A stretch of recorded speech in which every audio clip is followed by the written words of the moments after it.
Good day to all.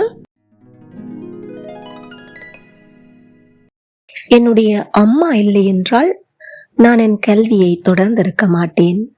அவருடைய ஊக்கம் இல்லை என்றால் நான் நீண்ட காலங்களுக்கு முன்பே அனைத்தையும் கைவிட்டிருப்பேன். என்னோட ஆசிரியர்கள் இல்லை என்றால் நான் இறுதி தேர்வில் சித்தி அடைந்திருக்க மாட்டேன். இப்போது நான் நல்ல வேலையில் இருக்கிறேன். இது எல்லாம் அவர்களால் மட்டும்தான் சாத்தியமானது.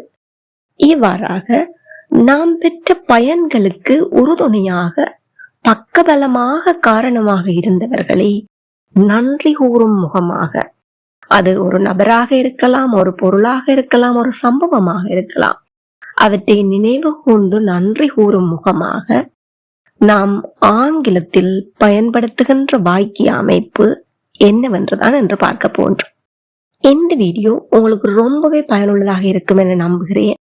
உங்களைப் போலவே மற்றவர்களும் பயனடைந்து கொள்ளணும் என்கின்ற விருப்பம் இருந்தால் மறக்காம ஒரு லைக் பண்ணிடுங்க. நீங்க எந்த அளவுக்கு இந்த வீடியோவை லைக் பண்ணுகிறீர்களோ அந்த அளவுக்கு இந்த வீடியோ அனைவருடனும் தானாகவே ஷேர் ஆகிக்கொள்ளும். உங்களுக்கு தெரிந்தவர்களுக்கு நீங்களும் ஷேர் பண்ணி கொள்ளலாம். பாருங்கள், அந்த முக்கியமான phrase இன்றைக்கு பார்ப்போம். Today we are going to learn a powerful spoken English phrase, if it wasn't for. If it wasn't for. This phrase helps you to talk about how something or someone was important for a result.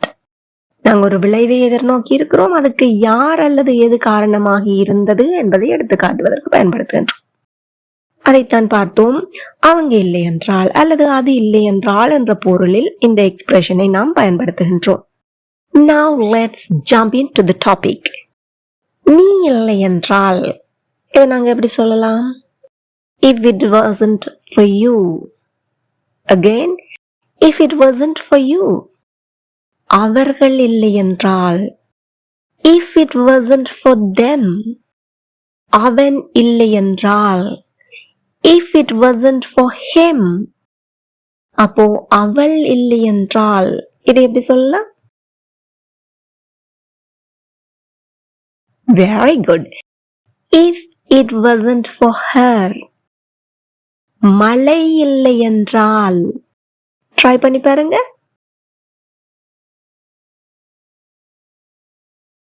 Well done. If it wasn't for the rain. என் ஆசிரியர் இல்லை என்றால். If it wasn't for my teacher. இதே போல மேலும் பல பயனுள்ள வீடியோக்களை பார்வையிட இந்த சேனலை இதுவரை சப்ஸ்கிரைப் பண்ணியிருக்காவிட இப்பவே சப்ஸ்கிரைப் பண்ணி அருகே உள்ள பெல் ஐக்கனையும் அழுத்தி கூடவே ஆல் என்கின்ற ஆப்ஷனையும் செலக்ட் பண்ணி கொள்ளுங்கள். இப்போது நாம் வழக்கம் போலவே இதனுடைய வாக்கிய அமைப்பையும் நடைமுறை வாழ்க்கையில் பயன்படுத்தக்கூடிய உதாரண வாக்கியங்களையும் பார்க்க போன்றோம். உதாரண வாக்கியங்களை நான் தமிழில் கூறி ஆங்கிலத்திலும் கூறுவேன். தமிழில் கூறும்போது உங்களுக்கு அவற்றிற்கான ஆங்கில வடிவங்களை சிந்தித்து பார்க்க முடிந்தால் மறக்காம கமெண்ட் பண்ணிட்டே வாருங்கள். ஆங்கிலத்தில் கூறும்போது என் கூட சேர்ந்து பயிற்சி பண்ணிட்டு வாருங்கள். இதனுடைய வாக்கிய அமைப்பு: If it wasn't for plus noun or pronoun, result phrase நாங்க சொல்ல போறோம். அதுல subject plus wouldn't have plus V3 form என்றவாறு அமையும். வாருங்கள் உதாரண வாக்கியங்களை பார்ப்போம். நீ இல்லை என்றால் நான் தோற்றிருப்பேன். If it wasn't for you, I would have failed. If it wasn't for you, I would have failed. எங்கூட சேர்ந்து சொல்லி பாருங்க. If it wasn't for you, I would have failed. மழை இல்லை என்றால் நாம் வெளியே விளையாடி இருக்கலாம். If it wasn't for the rain, we could have played outside. If it wasn't for the rain, we could have played outside. மறுமுறை சொல்லி பார்ப்போமா? If it wasn't for the rain, we could have played outside. என் ஆசிரியர் இல்லை என்றால் இன்றைக்கு நான் இங்கே இருக்க முடியாது. If it wasn't for my teacher, I wouldn't be here today. If it wasn't for my teacher, I wouldn't be here today. எல்லாரும் வாய் விட்டு சத்தமா சொல்லி பாருங்க.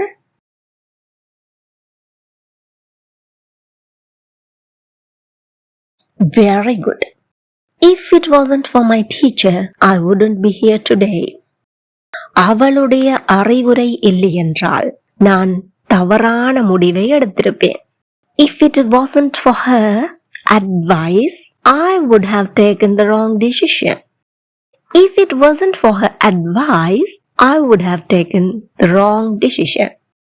எங்கூட சேர்ந்து சொல்லி பாருங்க. If it wasn't for her advice, I would have taken the wrong decision. என்னுடைய மொபைல் அலாரம் இல்லை என்றால் நான் அந்த கூட்டத்தை தவற விட்டிருப்பேன். Please try to comment your answer.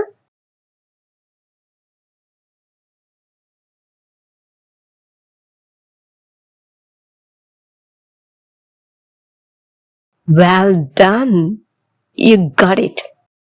இணையம் இல்லை என்றால் நான் ஆங்கிலம் கற்றுக்கொண்டிருக்க முடியாது. If it wasn't for the internet, I couldn't have learnt English. If it wasn't for the internet, I couldn't have learned English. எல்லாரும் வாய் விட்டு சத்தமா சொல்லி பாருங்க.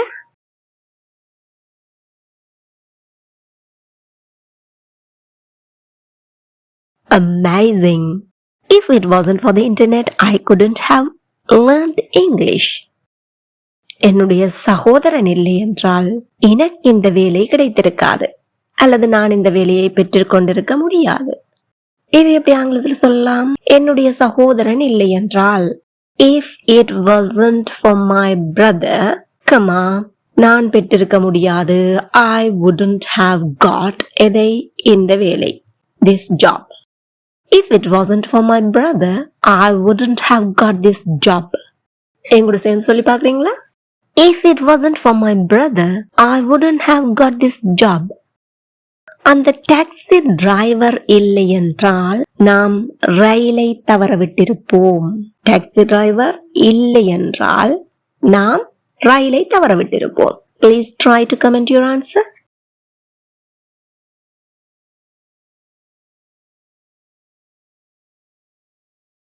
Marvelous.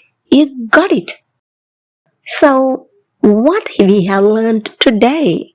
If it wasn't for plus noun or pronoun, அதாவது அவங்க இல்லை என்றால், அது இல்லை என்றால், அவர் இல்லை என்றால் போன்றவை. So now what you have to do? Try these. If it wasn't for my friend, if it wasn't for this book, if it wasn't for him, comment your sentences below and I will correct and reply. Don't forget to like, share and subscribe for more spoken English with Tamil. Thank you for watching. See you soon.